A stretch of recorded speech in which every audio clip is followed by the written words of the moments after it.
Hey, it's David Levin, author of Raise Your Inner Game, co-author of QBQ, The Question Behind the Question, founder of Raise Your Inner Game Academy. So I taught a training program a while back, and on the application for the training was this question. What brave thing would you do right now if it was guaranteed not to fail? And people answered with all kinds of exciting things. I would switch careers before I get my degree. I would join an NGO to impact the lives of others. I would write a book and start speaking. I would start a business. And I was just so excited by that. I loved hearing the specific ideas, but just in general, whenever people tell me about something they're working on, it just lights me up. I just want to jump in and help however I can. So later in the program, as we were finishing up, it was time for them to do some planning on what they wanted to focus on going forward. So they got a worksheet, and the first question was, what do you want to work on now? What do you want to make happen? And this really surprised me, but not one person wrote down their one brave thing. Those powerful dreams, the one thing they most wanted to do in their life, they didn't write it down. In every case, they wrote something safer, more reasonable, more certain. Now, I'm not judging them in any way. They were wonderful and impressive people, and I can totally understand why someone would do that.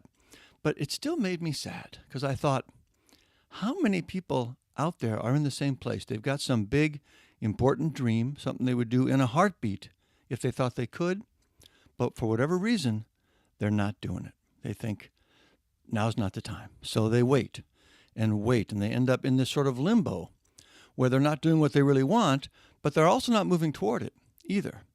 It's a sad thing for me for a couple of reasons.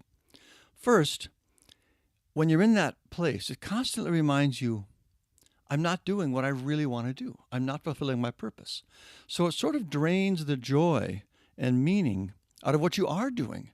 You're never really satisfied. There's always this air of settling for less, of disappointment with your life. You know, it's like someone asks you, how are things? And you say, no, they're fine. I shouldn't complain. Right? That's not the way you want to live. You want to have more purpose and fire in your life than that.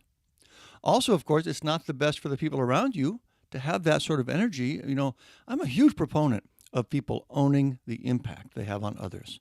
And this is an example. When you are walking around with that disappointed vibe, it rubs off on others. It weighs them down too. And of course, you're also not helping the people you would help if you were working on your dream. Now, again, this might sound judgmental, but I really don't mean it that way. This is for you. This is the person you want to be. This is the life you want to lead. These other observations are just adding to the case that it's better for you to be working on your dream. Now, the biggest reason I think people put their dreams off is what I mentioned earlier. They think, now's not the time. And I get that. I mean, sometimes it's true.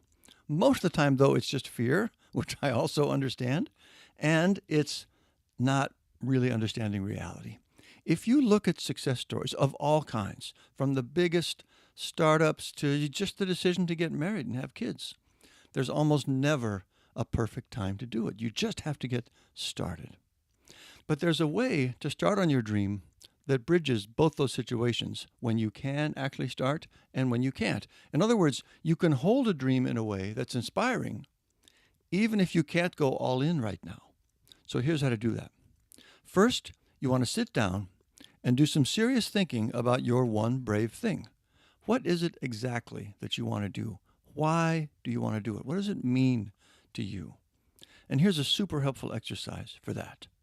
Project yourself into the future, some number of years. Imagine that you've done your one brave thing. You've stepped up and made it happen. The book is out. The company is in business. Whatever it is, it's real. You've done it. So how do you feel about yourself? What difference has it made for you and others? Really feel those feelings. Make them as real as possible. And then also do the opposite. Project yourself forward. You haven't done it. Never even tried. How does that feel? This makes it very clear for you what you want to do, and most important, why. And by the way, if you do this step and ultimately decide, you know what, I don't really want it, that is a great gift to yourself. Do not consider that a failure. I went through a similar thing after my last record, 9 years ago now, when I was deciding what to do with my music career. My whole identity up until then had been wrapped up in music. So it was not something I could step away from easily. But when I really sat with it at that point and considered it deeply, it just became clear that I didn't want it anymore. I really didn't. It didn't fit with the life I had and loved and wanted to continue. So that made it an easy decision, and I have never regretted it. It seems weird now and then to not be doing music because I had done it for so long, but I don't regret it. And letting go of that opened up great new possibilities, writing books, training, speaking, all the work I love so much now. So if this process helps you get clear and move on, that's a great thing too. Assuming, though, that it reminds you how much you do want to do your one brave thing, now it's time to put this simple 3-step system into action. Step 1 is to think in a very practical way about 2 or 3 simple things you could do, small things, baby steps, but on the path to your goal. And that's the key image. They're on the path. If you're on the path and you stay on the path, at some point you will get there. By definition, if you stay on the path, you'll get where you're going. So they don't have to be big steps. They don't have to be major progress. They just have to be on the path. Make sense? So, for example, for you, what could be some small baby steps you could take? Maybe it's go to the library, get a book on the subject. Maybe it's call someone you know, ask for a meeting, get some feedback on your idea. Maybe it's sign up for a class on writing or marketing. Okay, simple, practical tasks on the path to your goal. That's step 1. Step 2 is to do the tasks, and it doesn't have to take very long because, again, they're small things. And then step 3 is to reflect, meaning you sit down and think about how things look now. I've done these tasks. What's next on the path? So you plan out 2 or 3 more tasks, and then you just repeat that cycle. Act, reflect, repeat. You can do that, right? Absolutely. And it makes a huge difference. When you're working like this, even though your life is pretty much still the same, you're also working on your dream at the same time. It's a real part of your life. You're not waiting. You're not hoping. You're working. You're doing it. And that just makes your life feel completely different. And this can be true even if you choose not to work on your dream right now.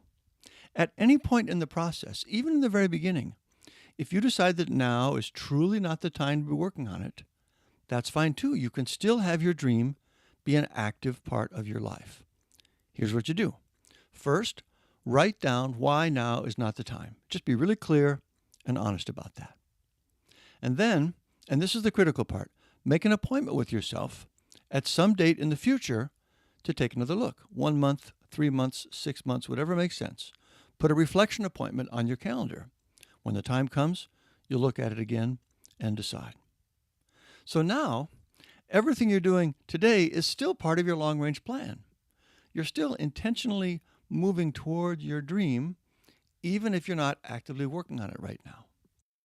Now, this might sound like you're just fooling yourself, it's just tricks, but it's really not. This has a real impact. When you're engaged with a project in your mind, it brings all sorts of helpful things to bear. You're thinking about it in the background, coming up with ideas. You'll mention it to people who will have their own ideas and interest. Thoughts bubble up from your subconscious. That's a big factor. You're just much more likely to see opportunities to move things forward. It really does make an impact. Plus, it makes your life feel much more alive and energized. So anyway, that's the basic idea. Think about your dream, anchor why you want it, the feelings about it, come up with some simple, practical tasks you can take to get started. If not now, set a time in the future to take another look, and then live every day knowing that you are actively working toward your one brave thing. Try that out. See if that doesn't make a difference for you. And let me know what that dream is, too. I would love to hear from you, what you want to do. Would love to cheer you on toward making it happen. All right, that's it for this week. If you are hearing this somewhere other than my site, come on over, davidlevin.com. Grab the free download there. 3 things you can do right now to love your work and life again. Put your name on my newsletter list so I can let you know about new posts and offers when they come out. You might also want to think about grabbing a copy of Raise Your Inner Game if you haven't already. If you are into personal development, you will love this book. You really will. And it is especially helpful for overcoming the stress and distraction and negative thoughts that keep us from following our dreams. So you'll see a special offer for that on my site too, davidlevin.com. If you'd like to get these posts in your podcast player so you can listen to them at your convenience, go to the iTunes store, search for The David Levin Show, subscribe there. That's a great way to go. Otherwise, thank you. Keep up the good work. I'll talk to you next time.